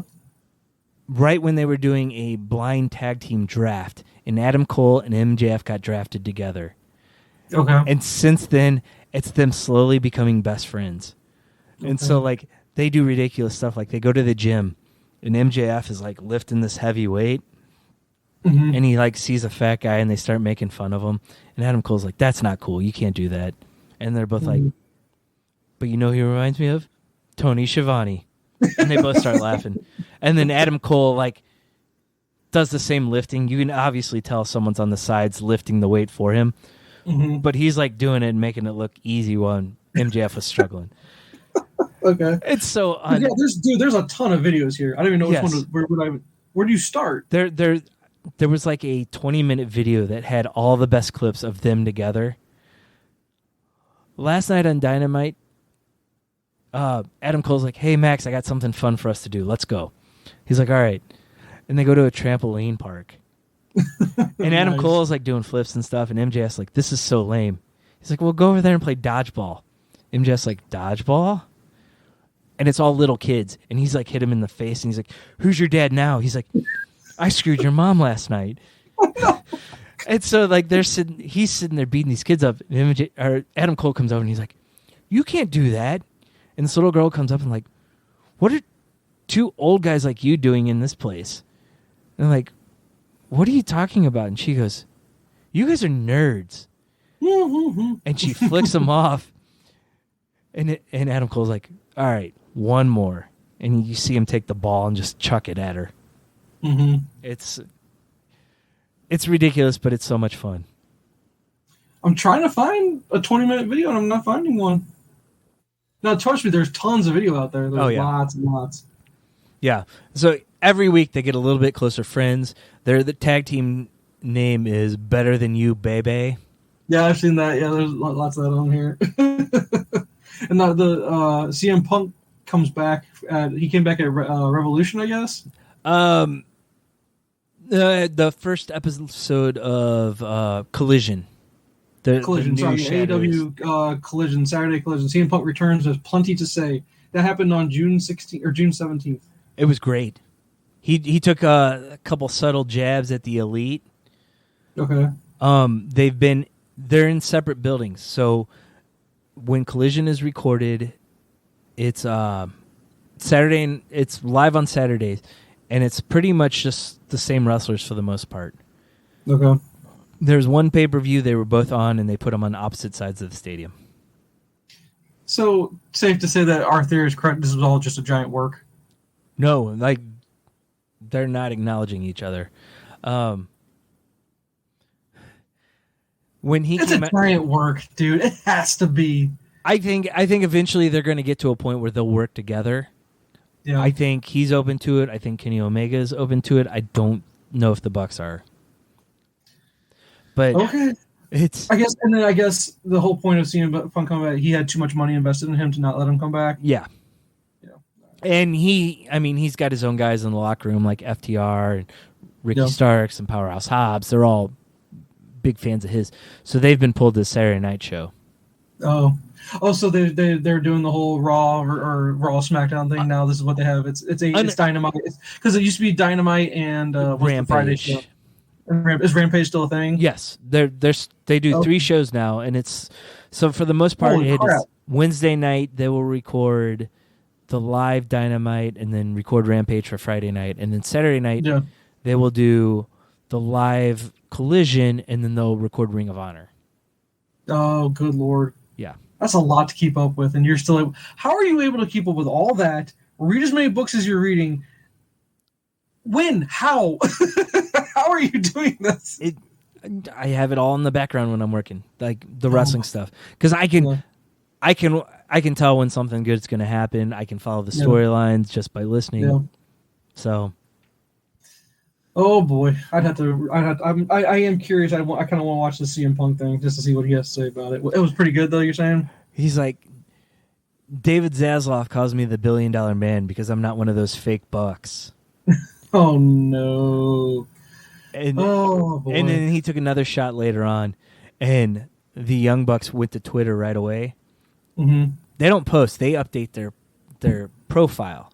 Yeah, and probably within minutes of him saying that, they put 5 years ago that would have been a shirt. Oh man. Oh, all right. So now I gotta try to catch up with MJF and Adam Cole being best friends now, huh? Yeah, I'll see if I can find that video and send it to you. Yeah, see if you can. That'd be interesting. I'd like to watch that. Yeah. Yeah. No, man. Just I fell off, and looks like the most recent. Well, not but one of the more recent ones was MJF and Adam Cole eat spicy food together. Yes. That sounds pretty funny. Not gonna lie. MJF is almost the face at this point. Oh, is he? Okay. Yeah, right. But they've got the big pay-per-view in London coming up, and they're facing each other. Max decided to give him another shot at the title because they're best friends. Oh, okay. And then Adam Cole sprung it on him. Hey, we're gonna break some records here. We're also gonna wrestle on the pre-show for the tag team titles for Ring of Honor. So they're wrestling twice that night. So they're going to wrestle together as a tag team and then wrestle against each other. Yeah, as the main event. Okay, interesting. Yeah, I'm sure that'll play in somehow, or one of them will say they retired afterwards. Someone's going to turn on the other one before it gets to that, I believe, or in that match, in the tag team match. So, okay. All right, yeah. So it's just it's a lot to keep up with. AEW is back on the upswing now after a few months down. You're really okay. Yeah. Well, that's good. Well, it's still around. Well, he's a billionaire. He has all the money in the world to pour into it. So yeah, well, his dad does. So yeah, well, yeah. right. All right, man. Anything else? That's it. Cool. All right. Well, I don't think so. I don't have anything for you. So okay. Until next time. All right. See you. Thanks for listening. You can find us on our website, Nyrdcast.com. It's Nyrdcast. You can also find us on Twitter, Facebook, Instagram, and YouTube by searching @Nyrdcast. The intro music is The Other Side by the Red Hot Chili Peppers, a Mad Dog remix made by Madeline Tierney. This week's featured track is Night Owl from the Dolly Rots.